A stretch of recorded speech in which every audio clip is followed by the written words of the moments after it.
Hi there. I hope you are well. It's Pastor Mike Conklin here at Zion Good News Lutheran Church in beautiful downtown Sandusky, Ohio, here on August 14th, Thursday. And we're going to be looking at two texts today again. The Psalm for this Sunday is Psalm 82, and we'll be looking at Luke 12:49 through 56. Again, the Psalm 82 is sort of meh, it's not stand out, jump at you kind of psalm, but it's a different psalm because it is attributed to Asaph, A-S-A-P-H. Asaph was one of three Levites that were commissioned by David to write music. This is a psalm, so psalms are considered music, but it's often a poem and it is a poem, and it sounds like a vision. Now, the Asaphites, that's I guess what they call them, were musicians. So in the first temple, so the temple that David started and his son Solomon commissioned to finish, although I'm not sure the temple ever was finished in any situation, even under Herod. I think it's one of those always under construction things. You ever seen buildings like that around that they're just constantly under construction, never finished? And I believe the temple could be classified in that category. But the Asaphites were musicians in the first temple, and there were one of three Levites that were commissioned by David. There are 12 psalms attributed to Asaph, 50, 73 through 83, and this, of course, is 82. Now, why do I say that it's a vision? Well, it says in the very first line, God stands to charge the divine council assembled, giving judgment in the midst of the gods, lower G. This is an understanding of the ancient Near Eastern world, that there were a pantheon or a council of gods that were in control of the world. And in this vision, the God of the Israelites stands in basically divine judgment over this pantheon or council of gods. And so that immediately tells us probably visionary. So probably not something that, it's not something of earthly origin, let's put it that way. So the question, really the verses 2 through 7, because this goes 1 through 8, that was the first verse, is basically God saying to the council of gods, they are unjust.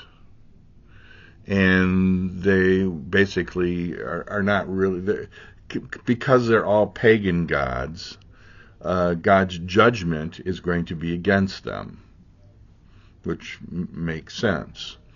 The psalm ends with verse 8, arise, O God, and rule the earth, for you shall take all nations for your own, is really kind of a prayer to end the vision that this would really happen.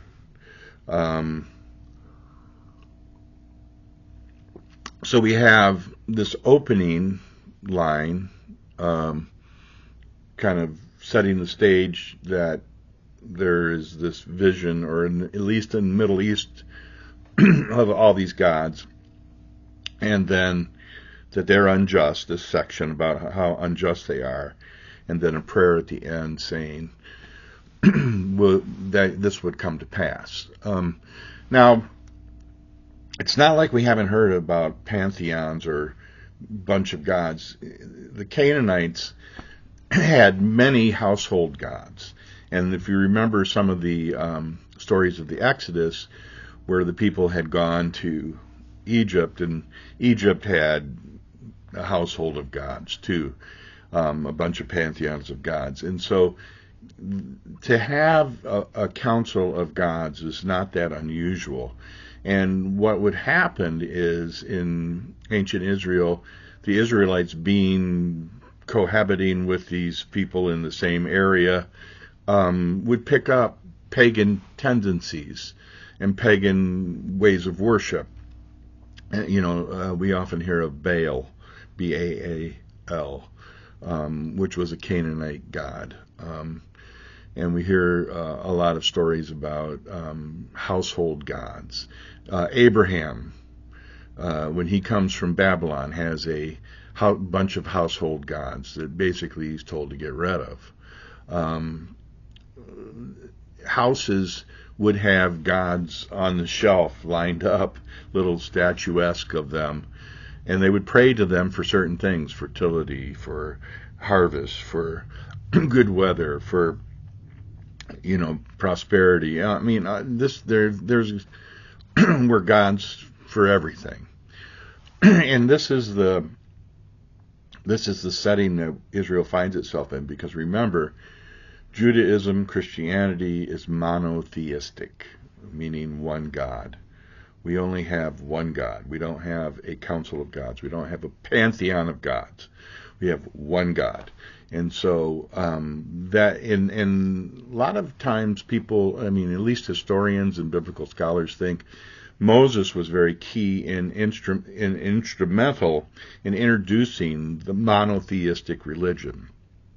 It's not like monotheism was very popular. The pantheons of gods were more of all Middle Eastern kind of thought. Excuse me, clearing my throat. So, let's go ahead and read Psalm 82. Again, starts out with this kind of setting the scene, and then it goes into how unjust they are, and then a prayer to conclude that this would happen. God stands to charge the divine council assembled, giving judgment in the midst of the gods.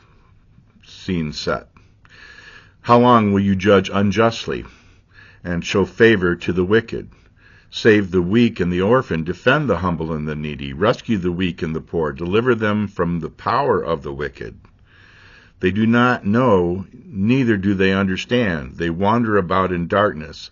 All the foundations of the earth are shaken. Now I say to you, you are gods, and all your children, and are all children of the Most High. There's that monotheistic thread. Nevertheless, you shall die like mortals and fall like any prince. So in other words, they're not really gods. They're just, straw gods. Let's call them that. That are going to fall or burn or be crushed, because there's no reality, no weight to them. And so that's the psalm, sort of a challenge to people to get rid of those household gods, a challenge to people to stick to the monotheistic religion of Israel, linked again to Asaph and the Asaphites, the musicians of the first temple. All right, let's look at Luke, which is a little bit more controversial. This is the end of the age. Now, when we talk about the end of the age, this is Luke 12:49 through 56. We're talking about the telestia, or the teleos, which is the completion.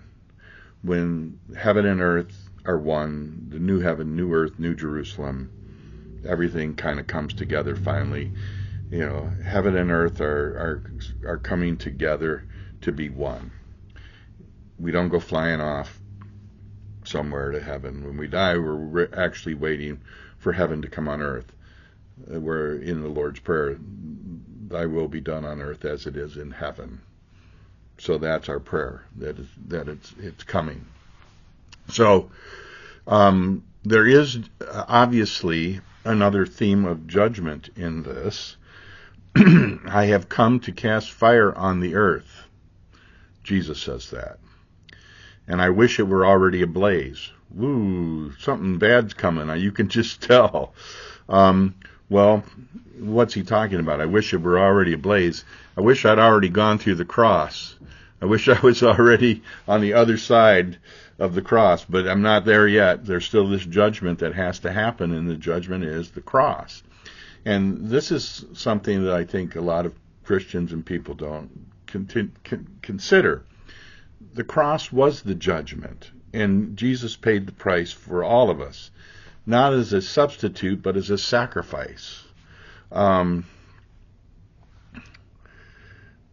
It's difficult to comprehend because we still have that default mode that it's all about us and what we have to do, and we don't understand that it's all been done, that we are actually living in the kingdom breaking into the world. It is not yet complete. That's the whole end of the age thing. How I wish it were already ablaze. How I wish the kingdom were already here, and all of this. And then he goes on, I have a baptism which to be baptized. Well, he's already been baptized. So the baptism he's talking about isn't the baptism of John. He's talking about the cross, which is something we all have to be baptized into. Otherwise, there's no resurrection. You have to have death to have resurrection.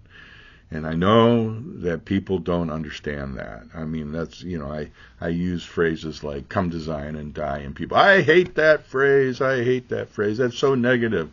I'm like, no, it's not. It's not negative. It's positive. As a matter of fact, I want to die. I want to die so I can get to the other side here.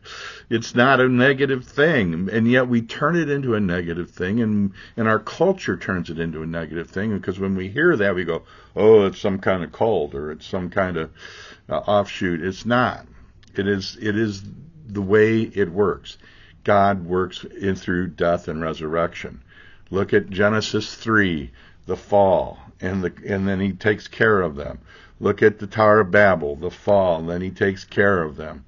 Then look at Noah, there's the destruction, and then he takes care of them. Look at David, look at Saul, look at the prophets, look at Israel, Babylon, and look at Egypt and the Exodus. I mean, the story is the same story, death and resurrection, and yet we go, well, I don't want to hear that death part, I just want to hear the resurrection part. You can't get there from here. You have to die, and I don't know. I would say, I've been doing this for 37 years, but I haven't done it for 37 years because I don't know if I really came to the conclusion and the understanding that the Holy Spirit gave me about this whole death and resurrection thing until about 25 years ago. That's when it all began to start to fit together for me. And it does fit together when you think about it. So Jesus, I have a baptism to be baptized, and what constraint I'm under until it's completed. I completely identify with that. I mean, just, I want to be free, but I can't be because I'm still here preaching the gospel, and people are still going, no, that ain't right. So that's why I'll never be without a job, because there will always be people who are going, no, that ain't right. So and this is the controversial part. Do you think that I've come to bring peace? No, I tell you, rather division. Oh, last night at the council I heard someone say Jesus didn't come to divide us. I'm like, you haven't read the gospel for this week. I didn't say that, but you obviously haven't read the gospel for this week. So, because he says that's what he's come for. And that we struggle with. Why doesn't, but death and resurrection divides us because we don't like death. My standard catchphrase, we just want to be mortally wounded and recover and then go through life maimed and angry. It's not about getting rid of the death part. The death part's important, and it's a good part. It's not a bad part. And yet we look at it in through really negative eyes. So he talks about I'm bringing division, and so he makes it even more intense when he says father against son, families, 3 against 2 against 3. They will be divided, families against each other, father and son against father, and mother against daughter, and daughter against mother, and mother-in-law against her daughter-in-law, and daughter-in-law against her mother. So even within close-knit families, you're going to have division over this whole concept of death and resurrection. That Jesus has come to be the sacrifice, but he also tells us to pick up our cross and follow him in the ways that he is led the way, as we heard in Hebrews, the pioneer and perfecter of the faith. He knows how to do it. You have to die first before you can rise, and we don't want to. We fight. We don't like that. So what happens is we create conflict, the division, and we create conflict in the church. We don't want conflict, and it always strikes me as funny when people say, I don't like division, I don't like conflict, but they're the ones that are causing it. Conflict equals change, and change equals anxiety. So I often talk about APMs, anxiety-producing moments. Well, here we have APMs and change and conflict within the relationship of the family. And so we even talk about it, especially within the church family. And I think this is a very poignant moment in our history again. Not like there aren't poignant moments every point along the line, but here we are in the midst of this whole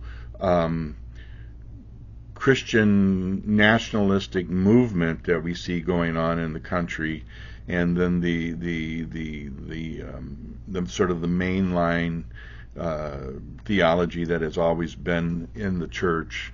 But we have a group of people who are basically saying, if you don't follow the way I believe, then you are not Christian. You cannot call yourself a Christian, and you are not a Christian. You have to believe the way I do. And Christian nationalism says, and we will impose our belief on you. So you will have to do it. I've never been in a situation in a church where I've had people tell me what I am supposed to say, what I can do, what I can't say, what I can't do, what I'm supposed to be preaching, and what I'm not supposed to be preaching. And yet, in recent history, that has happened to me for the very first time, that I've had people, I went going to say, well, there's been a few people, not a lot of people, but tell me what I can say and what I can't say, and that I am wrong and they're right. And I'm like, I've never had that happen to me before.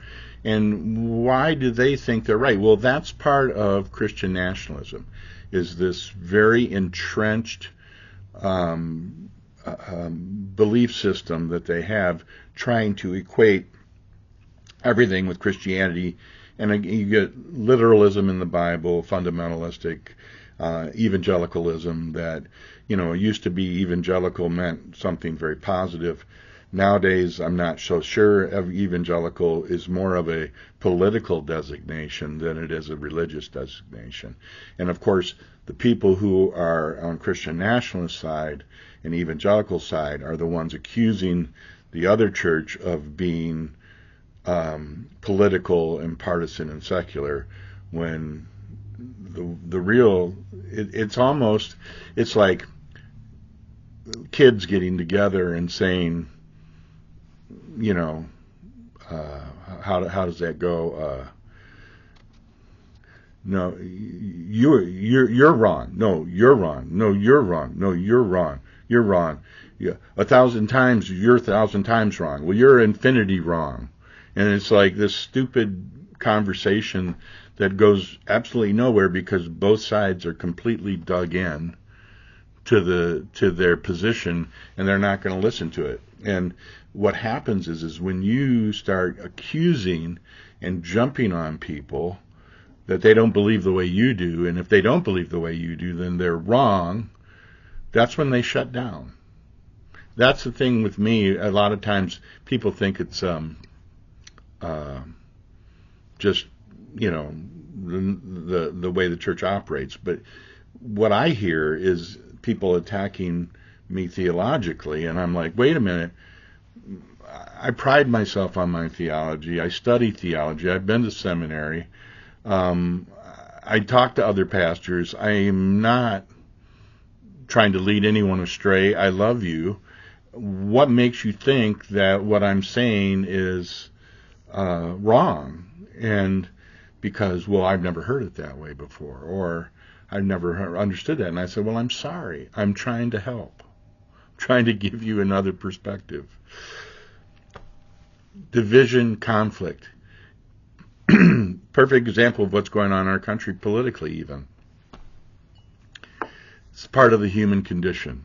What can we do? So, what else? Yes. He also said to the crowds, you know what the weather's going to do when it blows from the west. It's coming from the Mediterranean, which means that it's probably going to rain. And if it blows from the south, the desert, it's going to be hot and scorching heat, and there's no rain. But you don't know how to live your own life or to see your own life. You don't see your own spiritual crisis. And we either ignore them or we won't acknowledge them as happening, which is what usually happens when you challenge somebody from a Christian nationalist position. Is if they have to think it through, they can't, and they back off because they're so stuck on one thing. So, let's read it.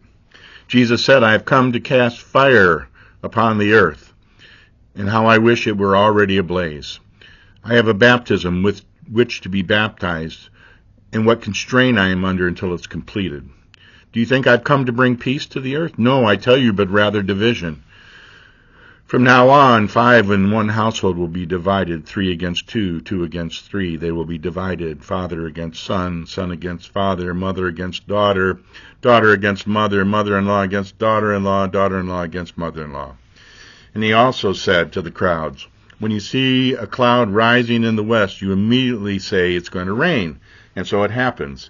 And when you see the south wind blowing, you say there will be a scorching heat, and that happens. You hypocrites! You know how to interpret the appearance of the earth and sky. Why don't you know how to interpret the present time?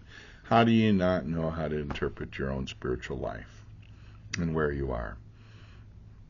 We're not critical thinkers for the most part. We don't stop and analyze our own faith very often. Although I always say I have the luxury of being a pastor, so I get to think about this stuff all the time, which is a blessing, and then sometimes also a curse, because I get to think about this stuff all the time. So, this song's called No Longer Slaves. You unravel me with a melody, you surround me with a song of deliverance from my enemies, till all my fears are gone. I'm no longer a slave to fear. I am a child of God. I'm no longer a slave to fear. I am a child of God. There it is. From my mother's womb, you have chosen me. Love is called my name. I've been born again to your family, your blood flows through my veins. I'm no longer a slave to fear. I am a child of God. I'm no longer a slave to fear. I am a child of God. You split the sea so I could walk right through it. My fears were drowned in perfect love. You rescued me so I could stand and sing. I am a child of God. I'm no longer a slave to fear. I am a child of God. I'm no longer a slave to fear. I am a child of God. Sometimes we become slaves to what we think we know and what we think we believe, and when those things are challenged and when those things change, those become traumatic points in our life, because we like things to stay the same. We like to think that we know we got a good beat on things, but in reality, most of the time we're wandering together lost. That's why we need to be holding hands. So, gracious Lord, be with us as we walk and wander, but most of all, assure us of your presence, and that, as it said in Jeremiah, your word can be like a hammer and break rocks to pieces. So sometimes we can be stubborn as rocks. Help us by breaking us into the pieces that you want us to be. And through you we pray. Amen. All right, that's it for today. I don't think I digressed. I think this was a good text to talk about that division right now that we see in our country, politically and through the church. So, think about it this way. I've come to cause division. We're getting closer. We're getting closer to the kingdom being here. It's coming. All right. Peace.